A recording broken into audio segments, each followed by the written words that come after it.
เพิ่นก็จะรู้ดีเนาะอันนี้ก็เพราะว่า2 ปีห้าม3 ปีเฮ็ดเนาะที่กองไปดับเขาบ่เฮ็ดก็บ่ได้แต่มีอิฐมีกองอีกท่านเองเจื้อเองนิคุมเป็นคนเกิดอยู่บ้านน้ำบ่อนเตอเมืองขวาแขวงพงศาลีได้ยกย้ายมาอยู่บ้านหนองบัวเมืองสิงห์แขวงหลวงน้ำทาในปี2000ก็ถือว่าได้สร้างได้สามาเป็นเวลาหลายปีเติบอันนี้ก็คือเฮือนของเพิ่นเนาะสถานที่บ้านและอันนี้เป็นเฮือนของเพิ่นเฮือนของเพิ่นปีนี้เพิ่นเฮ็ดเส้นเฮือนแบบลักษณะแบบเบาบางบ่มีบัดเซินนี่ก็คือผู้เป็นพ่อที่ได้ล่วงล้ำไปแล้วซึ่งแต่ดำเรียกว่าผีเฮือนหรือว่าเทวดาเฮือนก็การ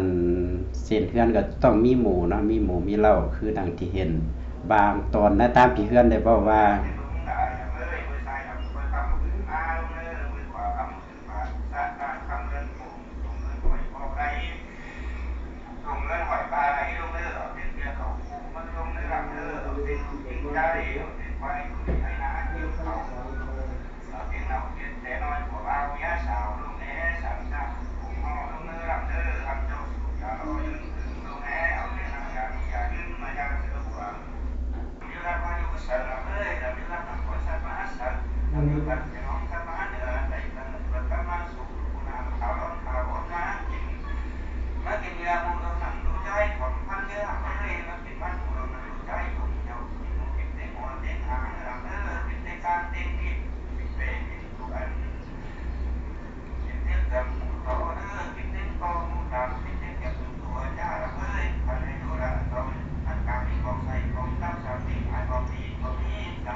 นี่ก็คือบางตอนในการตามผีเฮือนเนาะ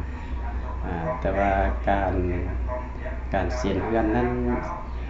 สิ่งสำคัญนั่นก็คือผู้เป็นเขยหรือว่าเป็นลูกหญิงเอื้อย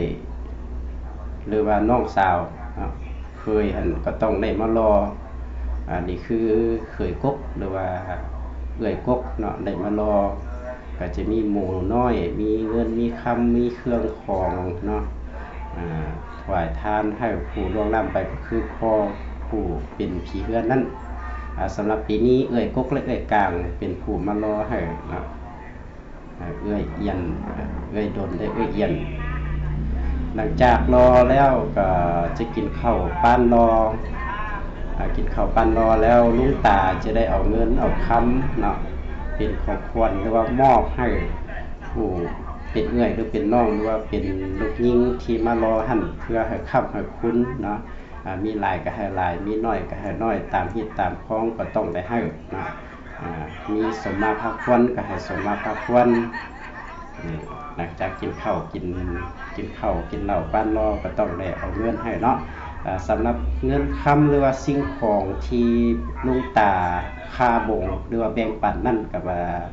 เป็นสิ่งที่สำคัญที่สุดสำหรับเคยเพราะว่าเป็นการสร้างหังคุณมีให้ว่าศาสตร์เป็นเงินศกเงินลาภว่าศาสตร์เนาะอันนั้นเกี่ยวกับ